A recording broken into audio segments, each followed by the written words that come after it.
일어나서 일장에 일어난다면 열매가 있는 밭에 복음을 씨앗을 뿌려야 되지 않겠느냐 그 말입니다. 열매가 없는 길가와 같은 밭에, 가시떨과 같은 밭에, 돌적 같은 밭에 백날 씨를 뿌린다 할지라도 물질만, 시간만, 정량만 손해고 헛수고로 끝난다는 말이에요. 나와 여러분은 하나님께서 아는 사람들을 뽑아 선택해서 하나님의 자녀 삼아 주셨습니다. 자녀 삼아 주시고 어떤 사람에게는 사도로, 어떤 사람은 선지자로, 어떤 사람은 교사로 이렇게 우리에게 직책을 주셨어요. 그런데 이 직책을 준 목적은 바로 뭐냐? 죽어가는 영혼들에게 복음을 전하라고 이런 직책을 줬다는 것을 여러분 아셔야 됩니다. 그러니까 우리 모든 성도들은, 우리 모든 직분자들의 사명은 뭐냐? 복음 전파의 사명이에요. 이걸 우리는 분명히 알아야 됩니다.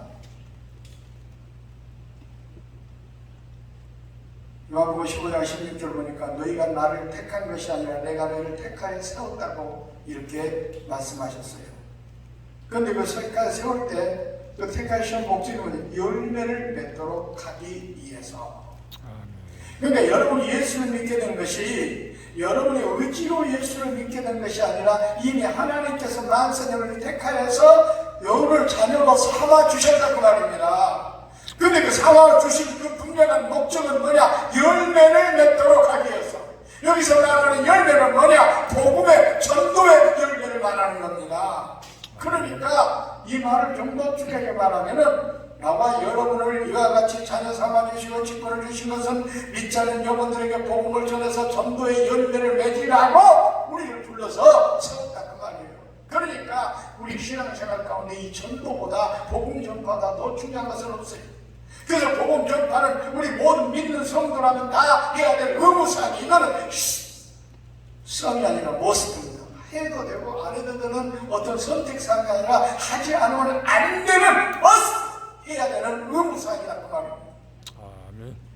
그러니까 아무리 다른 분들 잘한다 할지라도요, 직분을 가르쳐가 받았다 할지라도요, 아무리 헌금을 많이 한다 할지라도요, 아무리 열심히 충성봉사한다 할지라도요, 전도를 하지 않는 성도라고 한다면 그는 어떤 면으로부터는 성도로서 의무를 상실한 거예요. 오늘 많은 사람들이 그렇게 생각해요. 내가 받은 은사대로 성도 신앙생활하면 된다. 그래서 전도도 마치 은사 받은 사람들이 하는 걸로 착각하고 있어요. 아니요, 전도는 은사를 받은 사람, 안 받은 사람, 성도가 꼭 해야 될 의무사항이라는 것을 여러분 아셔야 돼요. 아시겠습니까? 아멘. 그런데 이 전도가 가장 쉽고 많은 영혼을 구원할 수 있는 전도가 뭐냐? 어린이 전도라는 거예요. 왜? 아까 여러분 마태복음 13장하고 10분의 비유 가운데 거기 등장하는 그 길가와 같은 밭은 사람으로 구분한다면 노년들의 마음밭을 말하는 겁니다. 여기서 네 등분을 하고 있는데 이걸 예수님께서 염두에 두고 말씀하신 것 같아요. 그렇습니다. 노년들에게 복음을 전해보세요. 세상을 살면서 이리 찌르고 저리서 마음이 강팍하도록 강팍해 져서 굳어 있습니다. 그렇기 때문에 복음의 씨가 떨어져도 그 수용을 못해요. 우리 노인들 상대에서 여러분 전도해보세요. 말씀을 가르쳐는 거 꼭 돌아서 잊어버립니다. 이게 노인들이에요. 그럴 수밖에 없어요. 뇌가 쇠약해져가지고 기억력도 없습니다. 그렇기 때문에 바로 복음을 받더라도 그걸 수용을 못하니까, 그러니까 어떻게 해요? 사탄이 와서 그 말씀을 가져가 버리는 거예요.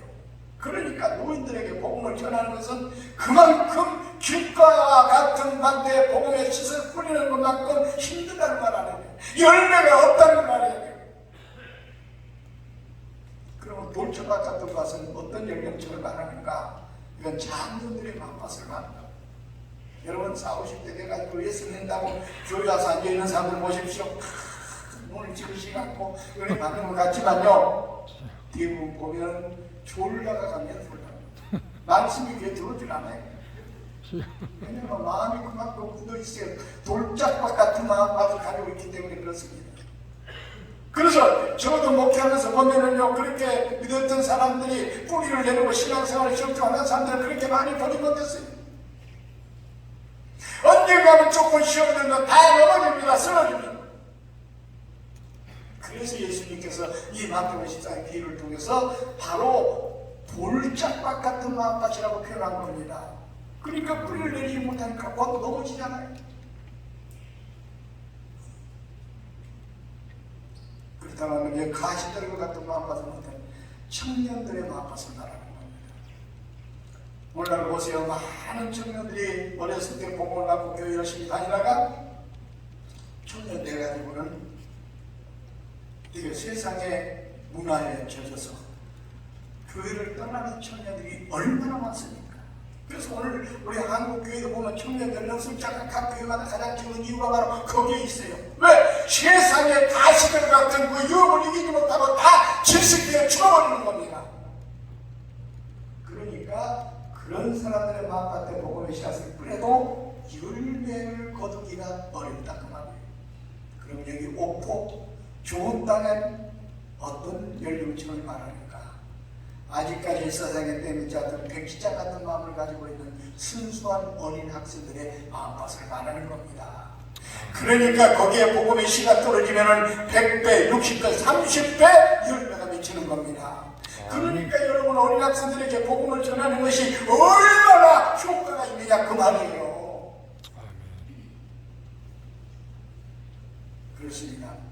이처럼 우리가 주일학교를 살려야 되는 이유가 바로 뭐냐? 어린 학생들에게 복음을 전하는 것이 그만큼 효과가 있기 때문이었습니다. 그만큼 쉽기 때문에 그렇습니다. 어른들에게 복음을 전하는 것 그만큼 어렵지만 어린 학생들 복음을 전하는 것은 그만큼 쉽습니다. 그래서 우리가 주일학교를 살려서 어린 학생들에게 복음을 전해 놓지 않는 안 됩니다. 이게 한국교회를 살리는 길입니다, 여러분.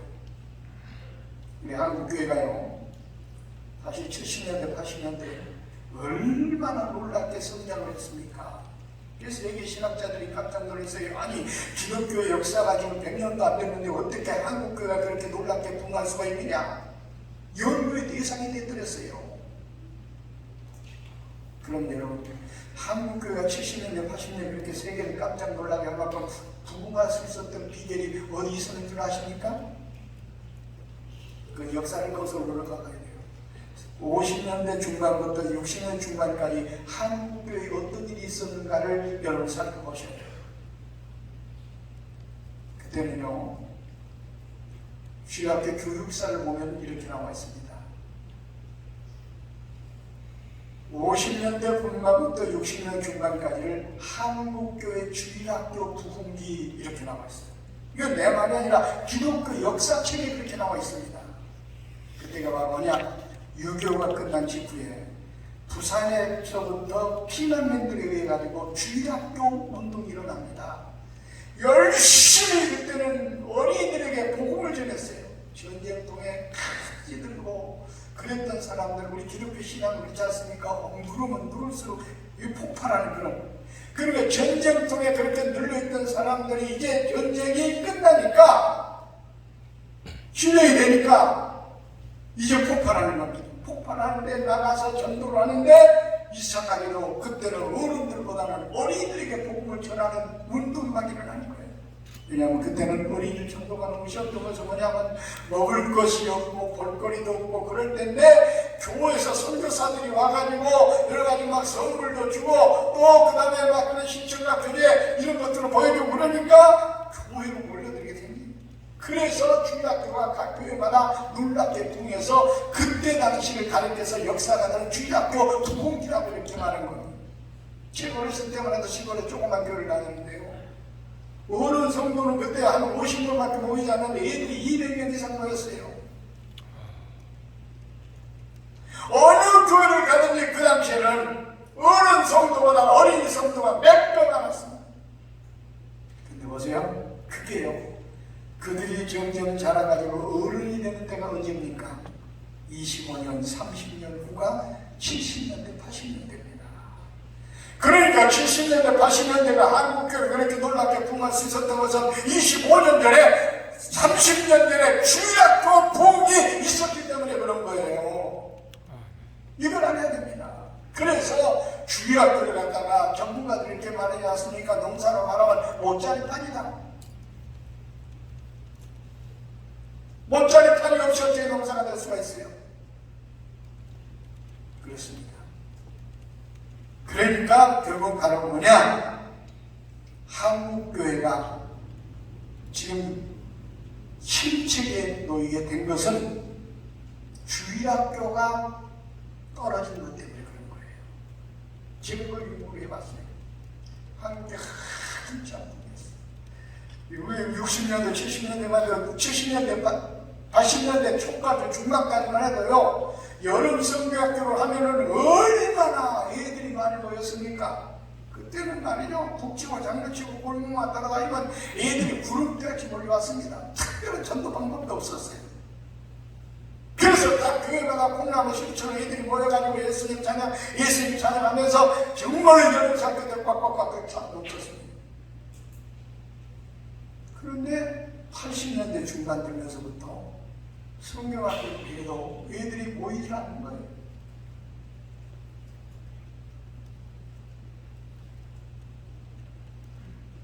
그러더니 보세요. 그때 주일학교가 점점 많이 떨어졌어요. 그런데 85년 후에 25년을 한번 85년 후에 지금으로 볼 때 25년 정도 됐습니다. 25년 30년 때 됐을 때 지금의 연주소를 보십시오. 급격하게 줄어들었습니다. 1200만이었던 장년부 성도 숫자가 지금 700만 정도로 줄어들었다고 이렇게 통계가 나와 있습니다. 그런데다가 지금 코로나 때문에 또 이와 같이 성전 예배를 드리지 못하다 보니까 영상으로 드리는 예배 숫자가 많아져가지고 지금 700만도 채 되지 않을 것이라고 이렇게 얘기를 하고 있습니다. 자, 그럼 이렇게 줄어든 그 원인이 무엇인가? 보세요. 80년대 중반부터 주일학교가 줄어들더니 그 줄어든 만큼 장년 숫자가 줄어들었다는 것을 여러분 아셔야 됩니다. 그래서 이 한국 교회를 우리가 살리기 위해서는 열심히 우리가 주일학생들에게 복음을 전하여 주일학교를 통식해야만 한국 교회가 살아날 수가 있다 그 말이에요. 아멘. 근데 지금 보세요. 각 교회마다 보면 어린이 숫자가요, 어른 숫자에 비해서 지금 그렇지 않아도 어른 숫자도 많이 줄어들었는데 어른 숫자에 비해서 어린이 숫자가 지금 완전히 바닥을 10분의 1이 뭡니까? 아까 말씀드렸지만 주일학교 예배를 드리지 않는 교회가 70%나 된다고 하니까 이건 보통 심각한 문제 아니겠습니까? 그리고 어린이가 모인다고 하는 교회들도 보면은 10분의 1도 안 되죠.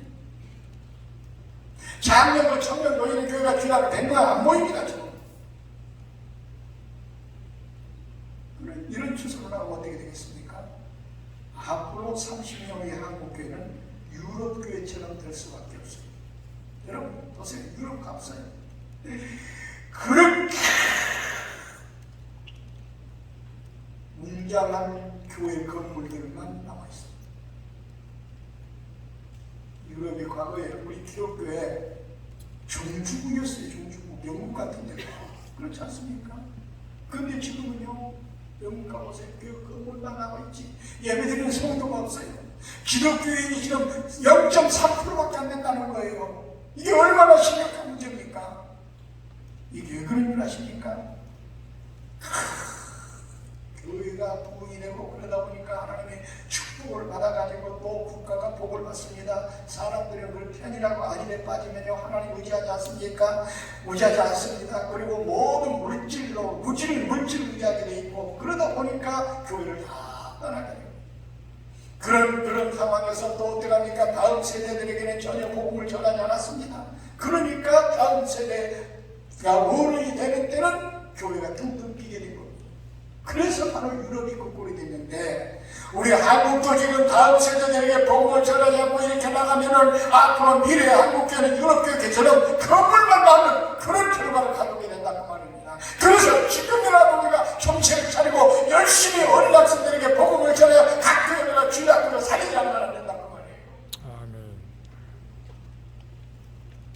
심각합니다. 우리 한국교회도 유럽교회가 밟았던 그런 정체를 그대로 밟아가고 있어요. 하나님께 그를 줘가지고 교회가 풍기면서 또 70년대부터 또 80년대 이 국가도 물질적으로 투명하게 된 겁니다. 이걸 알아야 돼요. 우리. 하나님의 은혜를 받고 축복을 받아 그렇게 된 거예요. 그러다 보니까 어떻게 합니까? 신앙이 좋던 사람들도 하나님을 의지하지 않습니다. 그거를 떠납니다. 배부르고 배부르 뜻이니까 이제는 나태가 교회에 빠집니다. 한국교회도 다음 세대들은 관심 없습니다. 어떻게 하면 교회 건물을 크게 지으려고 하고 어떻게 하면 어떤 장년물을 위한 멋있는 어떤 사업들을 펼치려고 하는데 나는 끔끔했지. 다음 세대에게 복음을 전하는 데 대해서는 투자하지 않았습니다. 이게 됐다는 것을 우리는 결코 잊어서는 안 됩니다. 그런데 이게 바로 뭐냐? 한국교회 망합니다. 그래서 주민으로 정신을 차리고 열심히 나가서 우리 학생들에게 복음을 전하지는 안 됩니다. 그래서 각 교회가 주일학교를 살리지는 안 됩니다. 주일학교가 돈 들어가고 힘들다고 어렵다고 다 포기하고 있는데 아닙니다. 주일학교를 살려 한국교회가 살 수가 있습니다. 아멘.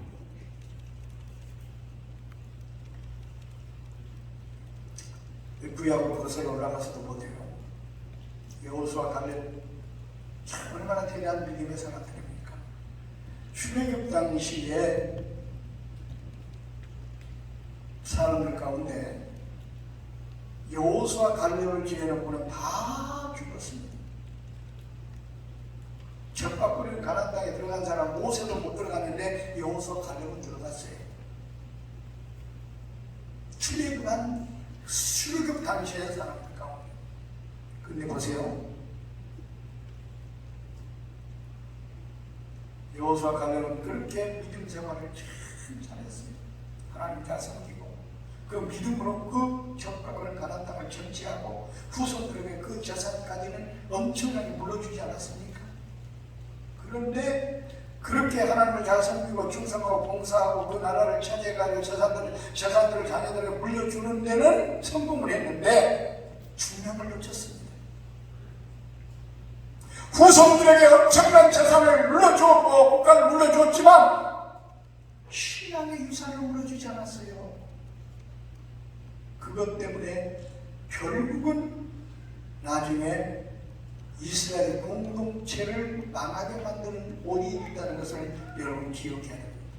사사기 2장 10절에 그걸 보관하고 있습니다. 그 세대 사람들은 다 조상들에게 돌아갔고 그 세대 사람들은 왜 여호수아 갈렙을 말하는데 그 사람들 죽었다 그 말입니다. 다음 세대가 일어나는데 그들은 여호와를 알지 못했고 여호와께서 이스라엘을 위하여 행하신 일도 알지 못하였더라. 그렇습니다. 무슨 얘기냐? 여호수아 갈렙은 그렇게 하나님을 잘 섬기고 충성 봉사하고 했는데 그 자녀 세대는 하나님을 알지 못한 겁니다. 하나님께서 이스라엘에 행하신 일도 못했던 거예요. 그러다 보니까 어떻게 했습니까? 이사야서 2장 11절에 가면 여호와께 악을 행합니다.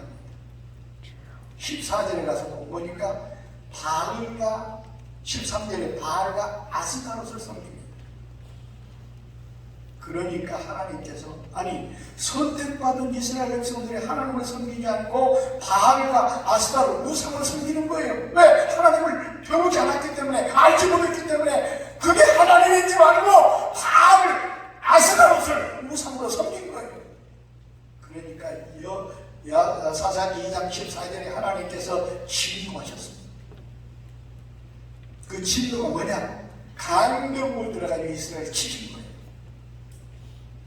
그래서 역사를 거슬러 올라가면 그 다음에 쭉 어떻게 합니까? 나라가 두 동강이가 되고 나중에 남쪽 바벨론 또 북쪽 이스라엘, 그러니까 북쪽 이스라엘은 722년에 아스리에서 망해버리고 586년에 바벨론에 의해서 남쪽 면을 망합니다. 이 망하게 된 원인이 뭔지 아십니까? 선택받은 이스라엘 백성들이 하나님을 알지 못하고 하나님을 섬기지 않고 우상을 섬겼기 때문에 하나님께서 진노해가지고 지키고, 그 원인이 뭐냐? 여호수아 갈렙은 그렇게 믿음이 없고 자기들은 하나님을 잘 섬기고 엄청난 충성 봉사 헌신하여 업적을 남겼지만 자녀 세대들에게 복음을, 신앙의 유산을 남겨주지 않았기 때문에 그런 겁니다. 우리들도 자칫 잘못은 지금 열심히 새벽 기도하고 열심히 신앙생활하고 얼마나 충성 봉사하고 헌신하고 있습니까? 그런데 자기들을 위해서는 이렇게 신앙생활하면서 자녀들에게 하나님의 말씀을 가르치지 않고 복음을 전하지 않고 다음 세대들에게 하나님을 가르치지 않는다면 그 사람들은 다른 것이 없고 결국은 그것은 교회를 망하게 하고 국가를 망하게 하는 원인이 있다는 것을 우리는 알아야 됩니다. 그래서 우리는 한국교회를 살리려고 한다면 어떻게 해야 돼요? 열심히 다음 세대들에게 복음을 전해야 됩니다. 열심히 하나님께 여러분 기도하고 열심히 충성하고 봉사하고 헌신하고 신앙생활하는 것도 중요하지만 죽어도 더 중요한 것은 다음 세대들에게 복음을 전해서 신앙의 유산을 남겨줘야 돼요. 이것이 바로 뭐냐? 한국교회를 살리고 국가를 살리고 여러분의 가문을 살리는 일입니다. 그렇지 않으면 여러분만 구원받고 한국교회는 무너지고 여러분 자녀들도 무너지고 여러분 가문도 무너지고 국가도 무너지는 그런 꼴을 당할 수밖에 없다는 것을 우리는 알아야 돼요. 그래서 여러분, 그래서 우리 교사들의 삶이 얼마나 큰가를 여러분 아셔야 돼요. 우리 교사들이 이 막중한 사명을 맡았습니다. 하나님의 뜻을 이루고 우리 한국교회를 살리는 이 사명이 우리 교사들의 손에 달린다니까요. 왜? 바로 다음 세대들에게 복음을 전하는 게 우리 교사들이기 때문에 그렇습니다. 주일학교가 여러분에게 맡겨졌기 때문에 그렇습니다. 그래서 주일학교를 살리는 것이 한국교회를 살리는 거예요.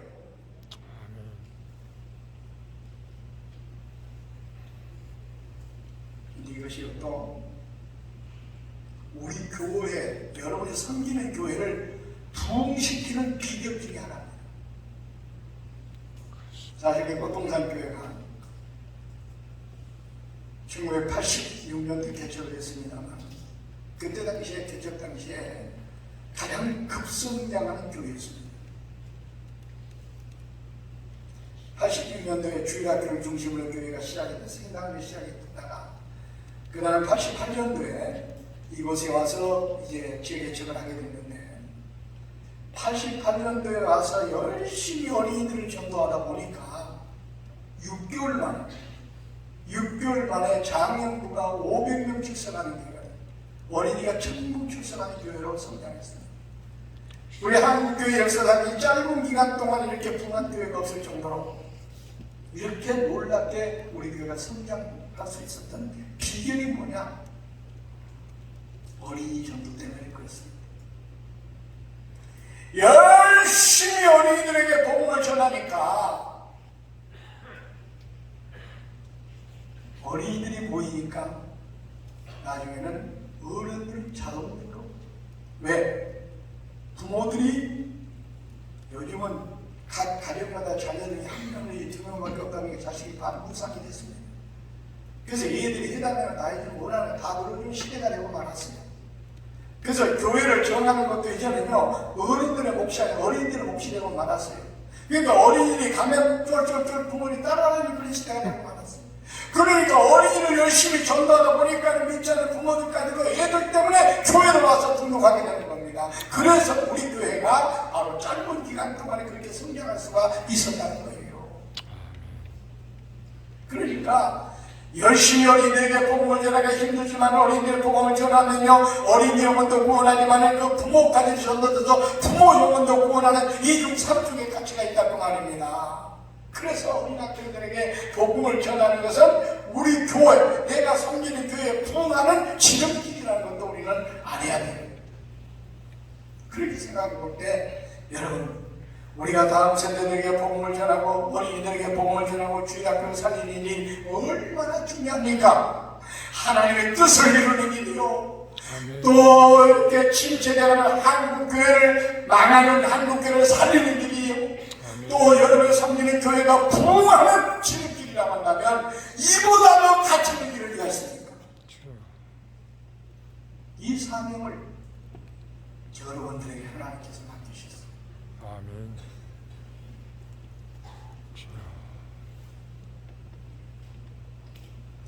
그래서 우리 교사의 사명이 얼마나 큰지 몰라요. 성경에서 보니까 교사라는 직분을 에베소서 4장 11절에는 그렇게 이야기하고 있습니다.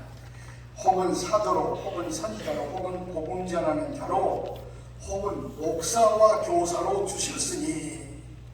그런데 여기서 딱 보면은요, 하나님께서 선지자, 사도, 목사, 교사 동등한 위치에서 직분을 이야기하고 있습니다. 이 교사라는 직분은요, 다른 어떤 직분과는 달라요. 사도와 선지자와 목회자와 똑같은 직분으로 성경은 이야기하고 있습니다. 그러니까 엄밀히 따지자면 평신도가 가지는 직분 중에서 여기 사도나 목회자나 선지자는 성직자들 아닙니까? 성직자들의 직분과 동등되게 성경에서는 말씀하고 있다는 거예요. 말씀을 전한다는 측면에서 바로 그렇게 동등된 직분으로 취급을 하고 있습니다. 그러니까 이 교사의 직이 얼마나 여러분 귀하고 소중한 직분인가를 여러분 아셔야 돼요. 아멘.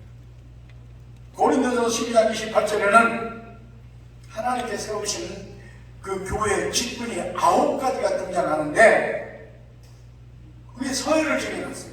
첫째는 사도, 두 번째는 선지자, 세 번째는 교사. 이야, 보세요. 하나님께서 교회의 직분을 9가지로 구분하면서 첫째는 사도, 두 번째는 선지자, 세 번째는 교사. 그러니까 여기서도 보면 사도와 선지자와 교사, 평신도 직분 중에서는 교사가 가장 중요한 직책이라고 이야기하고 있습니다. 내가 교사가 된 것에 대해서 여러분들이 자부심을 가져야 돼요. 야, 나 같은 사람이 훌륭한 사람을 하나님께서 교사로 세워주셨구나. 이렇게 중요한 직분을 나에게 줬구나. 근데 중요한 것은 그만큼 중요한 직분을 받은 자는 또 그만큼 책임이 있다고 하는 것도 여러분 아셔야 돼요. 그래서 성경에는 그런 직분을 맡은 자가 충성하는 자에게는 더 큰 축복을 주십니다. 더 큰 직책을 주시고 축복을 주십니다. 그런데 그 직책을 맡은 자가 그 사명을 감당하지 않을 때는, 못할 때는 하나님께서는 무섭게 심판하십니다. 그 여러분, 교사라는 타이틀만 가지고 있으면 안 돼요. 자칫 잘못하면 교사라는 타이틀을 가지고 그 사명을 감당하지 않으면 하나님께로부터 오히려 큰 심판을 받는다는 것을 여러분 아셔야 돼요.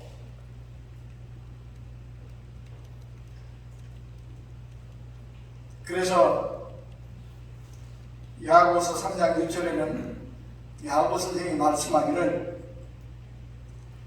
형제들아 너희는 선생된 우리가 더 큰 심판을 받는 줄 알고 선생이 많이 되지 말라고 그랬어요. 선생이라는 직분이 그만큼 중요한데 그 직분을 잘 감당하면 엄청난 축복을 받는데 감당하지 않으면 심판을 받기 때문에 그럴 바에야 선생하지 말아라 그 말이에요. 보세요. 마태복음 25장에 보면 한 달란트 받은 자 그 직분을, 그 귀한 직분을 하나님께로 받았는데 그가 충성하지 않았습니다. 맡은 달란트를 땅속에 묻어두었죠. 그에게 뭐라고 했습니까? 악하고 게으른 종아, 있는 것도 빼앗아서 5달란트 받은 자에게 주어라. 그리고 이를 결박하여 더 어두운 데 내어 쫓으라. 이는 슬피 울며 이를 갈비 있으리라. 여러분 보세요. 한 달라도 받은 자가 무슨 간음죄를 범했습니까? 살인죄를 범했습니까? 그가 그런 죄를 범한 것은 없어요. 한 가지 뭐냐? 자기에게 맡겨진 사명을 망각한 거. 오늘 뭐냐면 교사라는 직분을 받았는데 교사라는 직분을 제대로 감당하지 않은 그 죄밖에 없어요. 그런데 엄청난 심판을 받습니다. 있는 것들을 빼앗기죠. 결박당해가지고 어두운 데 쫓아서 슬피며 이를 가는 이 어두운 데 어디입니까? 지옥입니다. 지옥. 이보다 무서운 심판이 어디가 있어요?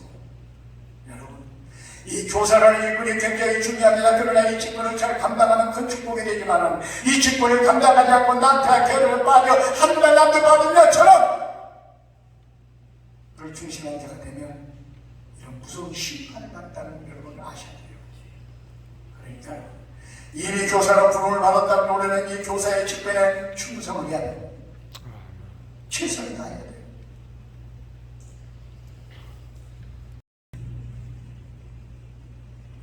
마태복음 18장 6절로 7절을 보면 이런 말씀이 나옵니다. 누구든지 나를 믿는 이 작은 자 중 하나를 실족케 하면, 여기 마태복음 18장은 주로 어린이들을 소개하면서 이야기하고 있는데 그 어린이들을 작은 자, 소자, 어린이 이렇게 표현하고 있습니다.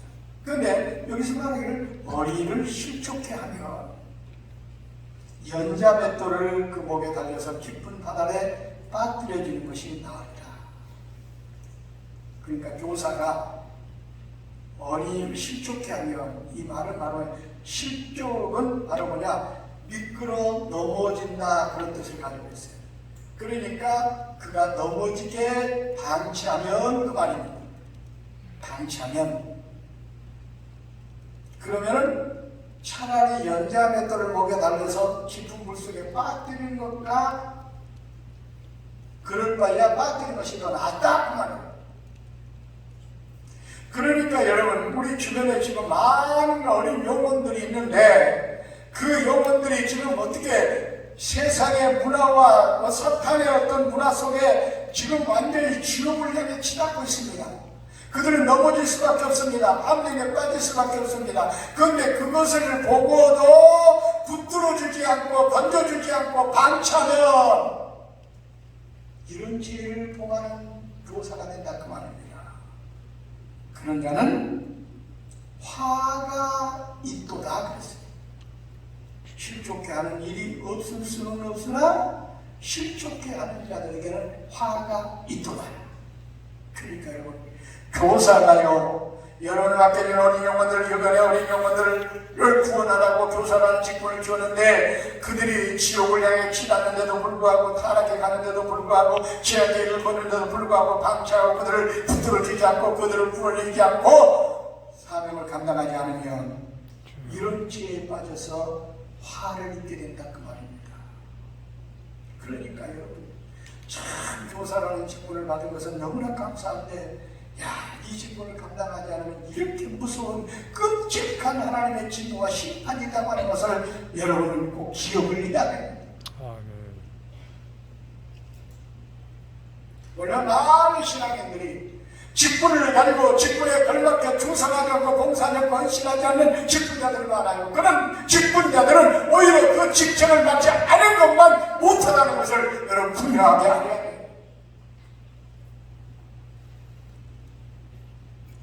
그러니까 어떻게 되겠습니까? 우리는 목숨 걸고 어린 영혼들에게 전도해야 돼요. 목숨 걸고 지략도 살려야 돼요. 목숨 걸고 어린 영혼들을 구원해야 됩니다.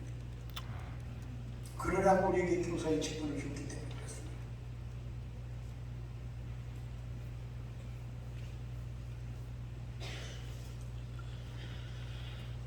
그러기 위해서 우리가 어떻게 해야만 그 사명을 제대로 감당할 수 있을까? 어떻게 우리가 제가 그를 살릴 수 있을까? 시간이 지금 12분밖에 안 남아서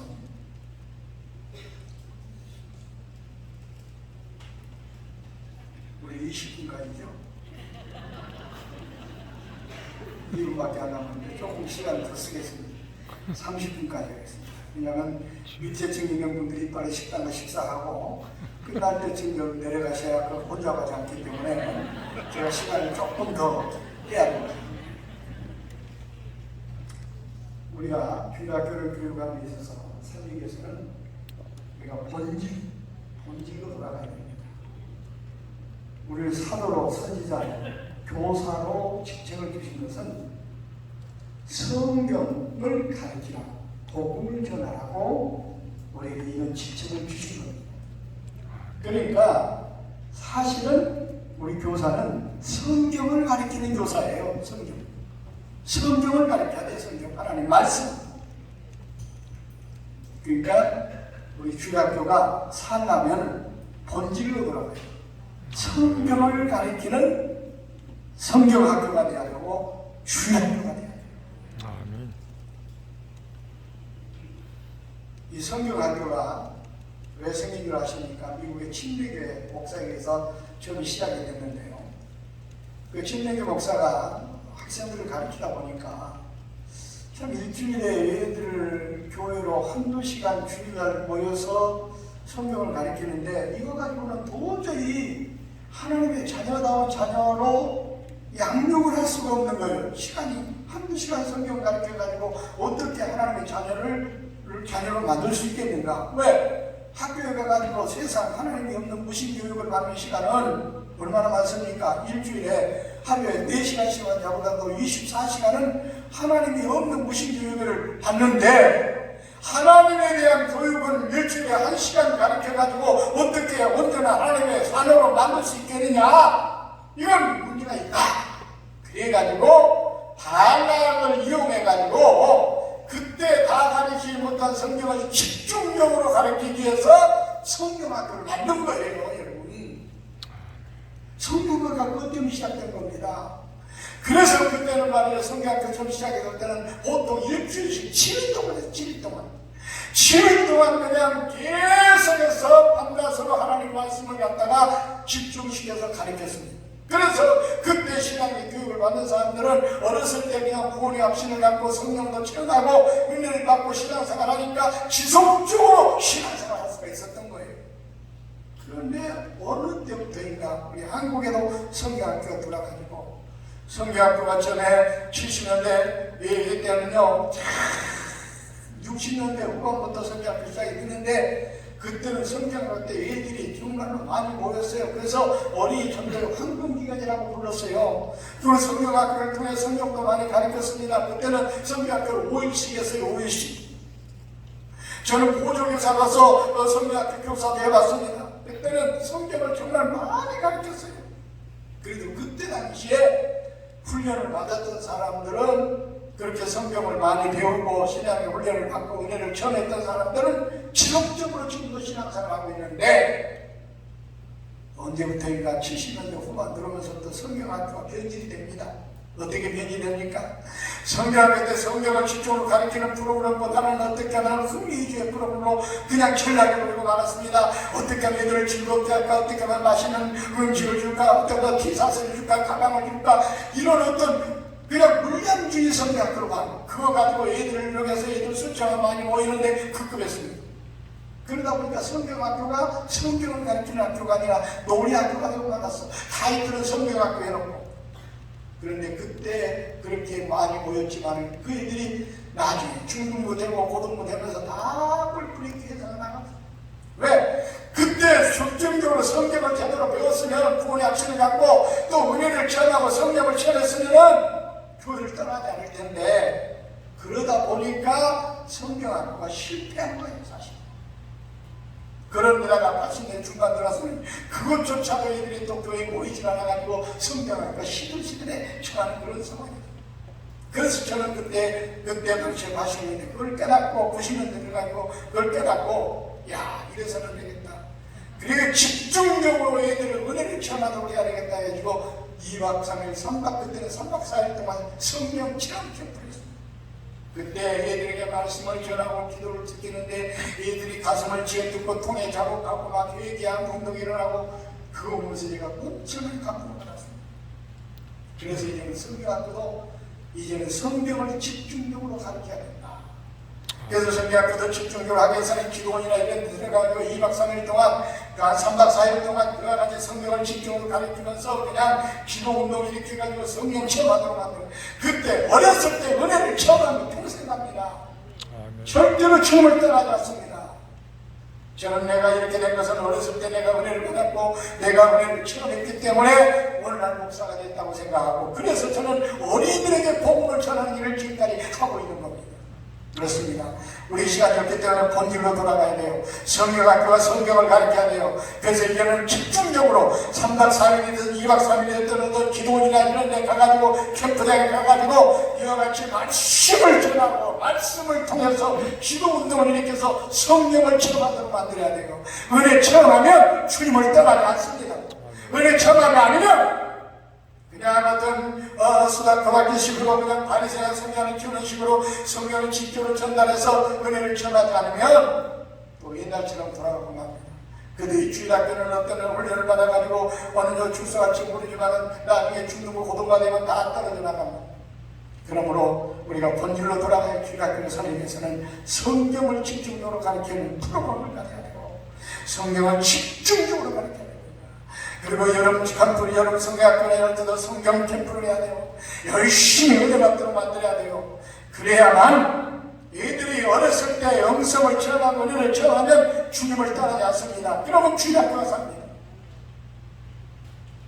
그래서 여러분 교회에서 아마 작은 교회는 이런 캠프 같은 거 하기 굉장히 어려울 거예요. 왜냐하면 몇 명 모아놓고 캠프를 좋은 프로그램 가지고 한다는 것이 또 강사들도 한정이 있고, 그래서 저희 한국 어린이교육성에서 그런 교회들을 모아가지고 집중적으로 2박 3일 동안 또 1박 2일 동안 좀 줄어들었습니다만 3박 4일 동안 이런 식으로 우리가 캠프를 합니다. 여러분 한번 한번을 보면 참여하셔가지고 여러분 교회에서 소금에 해가지고 그렇게 좋은 프로그램 가지고 여러분 성격을 하기가 힘들 거예요. 그런데 이 딱 해가지고 아사면 교사도 은혜 받고 학생도 은혜 받고 가서 또 그 얘기들을 통해서 전도가 되고, 그러면 주일학교가 또 부흥하게 됩니다. 아무튼 그건 참조를 하시는 거고, 그래서 무엇보다도 성경 체험을 해야 돼요. 성경. 주일학교를 살기 위해서는 우리 교사와 학생들이 성경 체험 운동이 일어나야 됩니다. 그렇지 않으면 안 돼요. 왜? 교회 역사를 보면, 교회 풍의 역사를 보면 성령의 역사였어요. 성령의 역사. 주일학교를 살리려고 하면, 침체된 주일학교 살리려고 한다면 이 산소와 같은 성령이 불어넣어 듣지 않으면 살아날 수가 없습니다. 보세요. 초대 예루살렘 교회가 그때 당시 교회가 없었잖아요. 그런데 저때 성령이 임함으로 교회가 생겨가지고 초대 예루살렘 교회한테 그렇게 부흥하게 된 거예요. 마가의 나라교회 것도 성령 충만한 역사 120명의 성도들이 3,000명이 되고 3,000명이 되고 5,000명이 되고 5,000명이 셀 수 없을 정도로 놀랍게 부흥한 게 바로 초대 예루살렘 교회 아닙니까? 그러면 그때 당시에 목회자들이 뭐 프로그램 가지고 했습니까? 아니에요. 성령의 역사였습니다. 그러니까 여러분의 주일학교를 살리려고 한다면 다른 방법이 없어요. 인간적인 수단과 방법과 재능과 프로그램이 아닙니다. 성령의 역사예요. 그러기 위해서 우리 교사들이 성령 충만을 받아야 되고, 그 모인 주일학생들이 성령의 충만한 은혜를 입어야 됩니다. 아시겠어요? 역사를 보면 그래. 역사를 초대교회 보면 그런 게 아니에요. 16세기에 초대교회 때 교회가 북의 불길이 터져가지고 그 다음에 아시아 유럽을 중심으로 해가지고 엄청나게 복음이 전파가 됐어요. 근데 나중에 15세기까지 가가지고 16세기 때까지 타락하고 말았어요. 타락했어요. 로마 카톨릭이 아닙니까? 완전히 인본주의에 빠지고 식탐의 문화가 그냥 교회 침투대가 타락했어요. 교회가 완전히 어떻게 했어요? 그때는 천주교였죠. 완전히 타락했어요. 침체되었어요. 그때 루트와 칼빈 같은 종교 개혁자들이 일어나서 성경으로 돌아가자. 아멘. 오직 성경, 오직 믿음, 오직 은혜 운동이 일어났어요. 그때 강력한 성경의 역사가 나타납니다. 그래가지고 다시 16세기에 교회가 새롭게 통하는 역사가 일어납니다. 그렇게 침체되었던 교회가 새롭게 풍한 역사가 일어난 게 바로 성령의 역사였어요. 근데 또 세월이 이르면서 어떡합니까? 교회가 또 침체 일을 이루게 됩니다. 그래서 16세기, 또 17세기까지 16세기에서 한 500년 동안은 그렇게 해서 종교개혁자들이 이렇게 운동을 들어서 교회가 성장하더니 또 침체기에 들어갔어요. 그것이 한 70년 동안 이어집니다. 그때 1740년도에 미국의 워드워즈라고 하는 사람을 중심으로 해서 그때 대각성 운동이 일어납니다. 그때 성령의 불덩이가 떨어져요. 그래가지고 미국 교회가 다시 한번 크게 붕의 불길이 타오르게 됩니다. 그러니까 침체였던 미국 교회가 그렇게 다시 붕의 불길이 타오르는 게 뭐예요? 성령의 역사였어요. 그러니까 이 침체된 주일학교를 살리고 한국교를 살리는 데 다른 방법이 없어요. 성령운동이 일어나야 돼요. 학설과 성령의 운동이 일어나면 안 됩니다. 그러면 여러분 주일학교를 살리려면 침체된 주일학교 살리려면 다른 방법이 없어요. 우리 교사들이 엎드려 회개하고 기도하고 성령의 충만을 받아야 돼요. 주일학교에 성령운동이 일어나야 돼요. 그 성령 역사가 나타날 때 침체되었던 한국교회가 살고 주일학교가 살아날 수가 있습니다. 다른 방법이 없어요. 그래서 이번 여러분 선교 때부터 여러분 성령 체험 캠프를 해야 돼요. 각 교회에서 아니면 전부 감시해서라도 그렇게 성령 운동을 일으키지 않으면 절대로 침체된 우리 한국교회 주일학교를 살릴 수가 없습니다.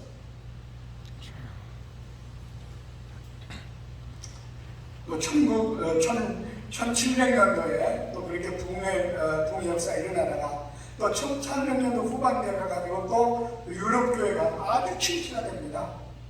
침체가 돼요. 그런데 1904년도부터 1906년도에 침체된 영국교회 웨일즈 지방에서 또 그런 회개 운동이 일어납니다. 그러니까 회개하는 것에 성령의 역사가 나타납니다. 마가의 나라과에 모였던 120명의 성도들이 회개하고 기도할 때 불같은 성령이 떨어진 것처럼 그래서 1904년도부터 1906년도 사이에 웨일즈 지방에 일어났던 그런 회개 각성 운동과 아울러 성령의 폭탄이 떨어져가지고 그때 영국교회가 유럽교회가 침체됐던 유럽교회가 다시 놀랍게 풍부하는 역사가 일어났습니다. 우리 한국도요 1907년도에 평양에 블레어 목사가 부흥회할 때 성령의 불이 떨어졌어요. 그래가지고 한국교회도 이런 놀라운 붕의 불길이 치솟아오는 겁니다. 그래서 70년, 80년 한국교회가 세계를 깜짝 놀라게 하고 붕할 수 있었던 거예요. 이처럼 교회 역사는 침체되었을 때 성령의 역사가 임함으로 다시 붕하는 역사가 일어났습니다. 그럼 우리 침몰된 주일학교를 살리는 것, 또 침몰된 한국교회를 살리는 다른 방법이 없습니다. 우리 성령운동이 일어나야 돼요. 우리 교사들도 각성하고 기도하고 성령의 불을 받아야 돼요. 주일학교에 성령운동이 일어나야 돼요. 애들이 가슴에 성령의 불이 떨어져야 돼요. 그러면 주일학교는 통합니다. 살아납니다. 아멘. 이번 기회를 통해서 우리 성령운동을 일으키는 여러분의 주일학교, 여러분의 교회들이 되시길 바랍니다. 그래서 침몰되는 주일학교를 우리가 살려야 됩니다. 다음 프로그램들은 우리 교회들은 그동안 우리가 했던 여러 어린 보육축제라든지 무디브라든지 사랑과 여러 가지 많은 그런 다양한 프로그램들은 우리가 있습니다. 그러나 이제 다른 교회 오신 분들은 다른 교실에서 우리 교회 프로그램들을 소개하는 그런 교실에 들어가시고 또 온유를 보면은 참여할 수가 있겠습니다. 아마 시간이 좀 지났기 때문에 제가 여기서 마치도록 하고 오늘 말씀을 가지고 가슴에 품고 먼저 우리 교사들이 사명감을 쫓는 게 가장 중요합니다. 사명감이 일어나야 또 여러분에게 맡겨진 일을 감당할 수가 있습니다. 오늘 말씀을 들고 도전 받으시고 은혜 받으셔서 교사로서 사명을 잘 감당하여 침몰되거나 한국교회를 살리는 또 주일학교를 살리는 주역들이 되시기를 주의 이름으로 축원을 드립니다. 아멘. 기도하겠습니다. 살아계신 하나님 은혜와 사랑을 감사합니다. 침몰되는 한국교회를 살리기 위해서 귀한 성령을 허락하시고 우리가 먼저 모여서 이와 같이 말씀을 읽고 함께 사명을 가져가심을 감사합니다. 은혜밖에 없어서 도전밖에 없어서 그래서 우리가 모두가 성령의 충만을 받아서 맡겨진 사역을 잘 감당하여 한국교회를 살리는 주역들이 되게 하옵소서. 주일학교를 살리는 주역들이 되게 하옵소서. 하나님의 뜻을 이루는 주역들이 될 수 있도록 축복해 주시옵소서. 아멘. 예수님의 이름으로 기도하옵나이다. 아멘. 네, 감사합니다. 감사합니다. 할렐루야. 제가 기도하고 시작하겠습니다. 살아계셔서 역사를 주관하시는 아버지 하나님, 하나님의 은혜와 사랑을 진심으로 감사를 드립니다. 이 어려운 시대에 많고 많은 사람들 가운데 저희들을 뽑아 하나님의 자녀 삼아주신 것도 감사한데, 정말 내일의 희망이 되는 어린 학생들을 가르치는 교사로 세워주심을 진심으로 감사를 드립니다. 때는 지금 코로나라고 하는 이 무서운 악질로 인하여 우리 초중학교가 심각한 위기에 처해 있습니다. 이러한 시점에 오늘 이곳에 우리가 함께 모여서 어떻게 하면 저희 학교를 다시 살릴 수 있을까 함께 기도하며 또 함께 연구하며 함께 은혜를 나누고자 합니다. 성령께서 시간 함께 하셔서 큰 은혜 내려주시고 도전을 주옵소서. 그래서 뜨거운 가슴을 가지고 우리에게 맡겨진 사역을 잘 감당하는 교사들이 될 수 있도록 축복하옵소서. 하기를 시작하는 지금 시간입니다. 마칠 때까지 샤탄막이 틈타지 않게 하시고 성령께서 역사하셔서 은혜로운 시간이 되게 하옵소서. 예수님의 이름으로 기도하옵나이다. 아멘. 이 시간에 주어진 시간은 우리 주일학교 살리기 위한 프로젝트와 교사의 사명에 관해서 잠깐 함께 말씀을 나누도록 하겠습니다. 여러분 아시다시피 우리 주일학교가 지금 코로나라고 하는 이 폭탄을 맞아서 지금 초토화가 되어버리고 말았습니다. 현재 주일학교가 없어진 교회가 우리 한국교회의 70%에 달한다고 이렇게 통계가 나왔습니다. 또 그뿐만 아니라 주일학교 예배를 드리는 교회도 어린이 숫자가 급격하게 줄어들어서 교실이 텅텅 비어 한산하다 못해 싸늘할 정도로 냉장고로 변해버렸다고 하는 사실입니다. 이렇게 침체된 주일학교를 살리지 않는다면 미래의 한국교회는 없습니다. 그래서 이 시간에 우리가 왜 주일학교를 살려야 되는가 하는 그런 부분들을 다시 한번 점검하고, 또 우리 교사들에게 주어진 사명이 무엇인가, 또 우리가 어떻게 해야 이렇게 침체된 주일학교를 살릴 수 있을까, 여기에 우리가 초점을 맞춰서 이 제한된 시간에 우리 함께 생각하면서 은혜를 나누고자 합니다. 우리가 주일학교를 살리는 것은 하나님의 뜻입니다. 마태복음 18장 14절 말씀에 보면 소자 중에 하나라도 이루어지는 것은 하나님의 뜻이 아니라고 이렇게 말씀하고 있습니다. 여기에 마태복음 18장은 어린이들을 이야기하면서 또 이렇게 이야기하고 있는 겁니다. 그러니까 여기서 말하는 소자는 어린이를 말하고 있습니다. 그러니까 어린이의 한 생명이라고 이루어지는 것은 결코 하나님의 뜻이 아니라고 하는 것입니다. 그렇기 때문에 열심히 어린이들에게 복음을 전하여 우리가 주일학교를 살리는 것은 하나님의 뜻이라는 것을 우리가 분명하게 기억을 해야 됩니다. 우리 인간의 죄인 또 목적은 하나님을 영화롭게 하는 것이고, 또 우리 성도들의 죄적인 목적은 뭐냐? 하나님의 뜻을 이루는 것입니다. 그래서 로마서 12장 1절 이하에 보면 하나님께서 뭐라고 그랬습니까? 로마서 1장부터 11장까지는 교리입니다. 예수를 믿으면 구원받는다는 그런 어떤 교리적인 내용으로 기록이 되어 있고, 그러면 로마서부터 12장부터는 바로 뭐냐? 예수 믿어 구원받은 성도들이 어떻게 삶을 살 것인가 하는 그런 어떤 생활적인 면을 이야기하고 있습니다.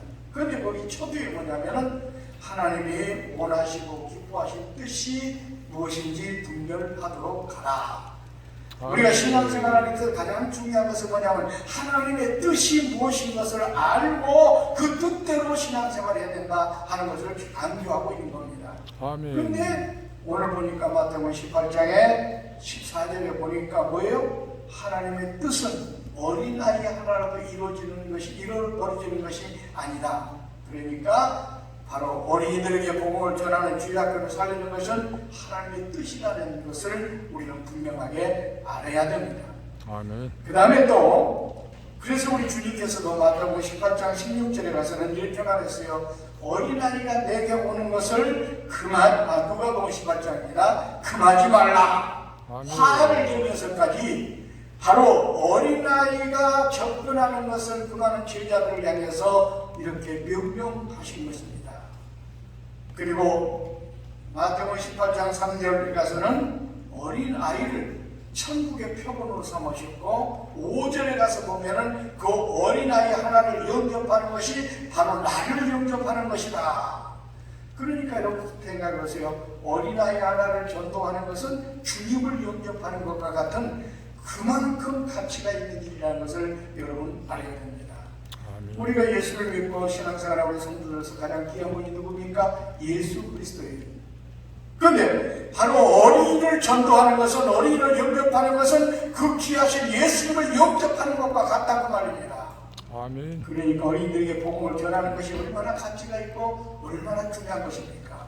그래서 어린이들에게 복음을 전하는 주일학교를 우리가 살려야 된다고 하는 사실을 우리는 분명하게 기억을 해야 됩니다. 그렇습니다. 어린이들에게 복음을 전하여 우리가 주일학교를 살리는 것은 가장 가치 있고 효과적인 선거입니다. 왜냐하면 잠언 22장 6절에 하나님께서 일찍이 말씀하셨습니다. 마땅히 행할 길을 아이에게 가르쳐라. 그리하면 늙어도 그것을 떠나지 아니하리라. 이 말씀을 보십시오. 마땅히 행할 길을 아이에게 가르치면 늙어도 그것을 떠나지 않는다. 그 말은 바로 어린이들에게 복음을 전하면 평생 간다는 것입니다. 아멘. 다시 말하면 많은 날을 주님을 위해서 살고 헌신하고 충성하고 열매가 있다고 하는 것을 이야기하고 있는 것입니다. 그렇습니다. 그래서 어린 학생들에게 복음을 전하는 것은요, 그 사람의 영혼만 구원하는 것이 아니라 그 사람의 일생까지 구원하는 이중 삼중의 가치가 있다는 것을 여러분 아셔야 됩니다.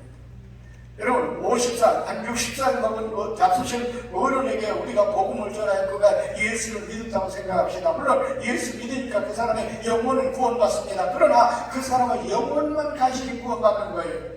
그 일생은 다 허비해버린 겁니다. 예수 믿기 전에 세상에 나가 먹고 마시고 죄짓고 허랑방탕하게 다 허비해버렸어요. 그렇지만 영혼은 구원받지 않습니까? 그러나 어린 학생들에게 전도를 하게 되면 10살 먹은 어린에게 복음을 전했다고 생각합시다. 그는 예수님의 구원도 받습니다만 그 일생을 하나님을 위해서 헌신하고 봉사하고 충성할 수가 있습니다. 아멘. 그렇지 않습니까?